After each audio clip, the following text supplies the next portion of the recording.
নমস্কার প্রিয় ছাত্রছাত্রীরা, আবারও চলে এসেছি তোমাদের সামনে। বোমযাত্রীর ডায়েরি অর্থাৎ নবম শ্রেণীর সহায়ক পাঠ যে বইটি আছে সেখানে তোমাদের গল্প একটি আছে, বোমযাত্রীর ডায়েরি। সেই গল্পের একটা ইম্পর্টেন্ট প্রশ্ন নিয়ে দেখো, এখানে প্রশ্নটা হচ্ছে, এখন মনে হচ্ছে যে প্রথমবার কেলেঙ্কারিটার জন্য একমাত্র প্রহ্লাদই দায়ী। এই প্রহ্লাদ কে? তো সত্যজিৎ রায় রচিত কল্পবিজ্ঞান কাহিনীর বোমযাত্রী ডায়েরির প্রধান চরিত্র বিজ্ঞানী প্রফেসর শঙ্কুর 27 বছরের ভৃত্য হলো প্রহ্লাদ। তোমরা সকলেই জানো ভৃত্য মানে কি।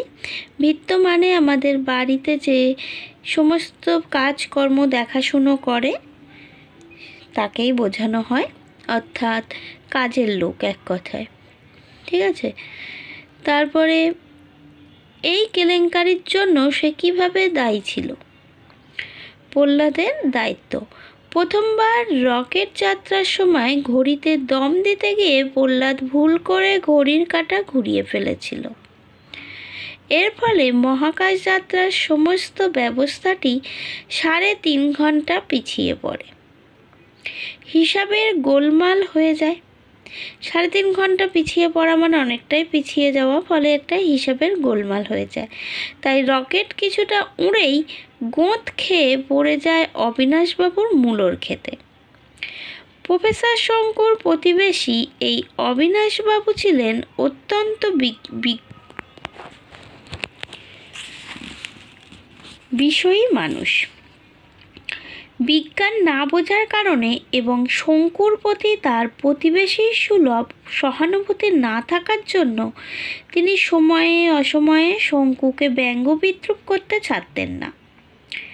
তাই এই বৈজ্ঞানিক প্রচেষ্টা ব্যর্থ হওয়ায় তার মনে আক্ষেপ জন্মানো তো দূরের কথা, উল্টে ক্ষতিপূরণ বাবদ তিনি শঙ্কুর কাছ থেকে 500 টাকা দাবি করে বসেন। এই দাবিকে প্রফেসর শঙ্কুর দিনে ডাকাতি বলে মনে হয়। কিন্তু পুরো ব্যাপারটার সূচনায় যেহেতু প্রহ্লাদের মাধ্যমে ঘটেছিল, তাই ঘটনাটিকে কেলেঙ্কারির আখ্যা দিয়ে তার জন্যও প্রহ্লাদকেই দায়ী করেছিলেন শঙ্কু। এই উত্তরটা লিখতে হবে। তাহলে বোঝা গেল যে প্রথমবারের কেলেঙ্কারির জন্য কিভাবে প্রহ্লাদ দায়ী ছিল, তাই না? প্রথমবার প্রফেসর শঙ্কু রকেট যাত্রা করেছিলেন প্রহ্লাদকে সঙ্গে নিয়ে। তো সেই ঘড়িতে দম দেওয়ার প্রয়োজন হয়েছিল টাইমটাকে মনে করার জন্য। সেই দম দিতে গিয়ে প্রহ্লাদ ভুল করে ঘড়ির কাঁটা ঘুরিয়ে ফেলেছিল।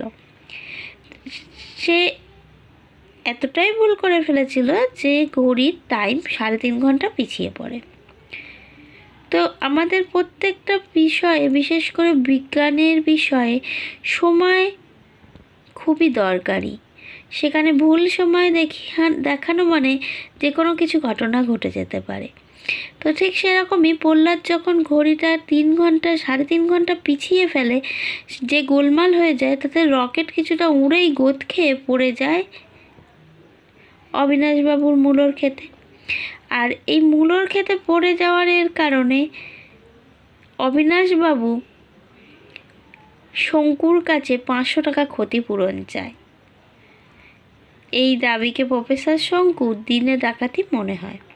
আর এই যে পুরো ব্যাপারটার জন্য যে প্রহ্লাদ দায়ী ছিল, অর্থাৎ তার যে দম দেওয়ার জন্যই এই ঘটনাটা ঘটেছিল, সেই জন্য তিনি এই ঘটনাকে কেলেঙ্কারি আখ্যা দেন, আর তার জন্য প্রহ্লাদকেই দায়ী করেছিলেন।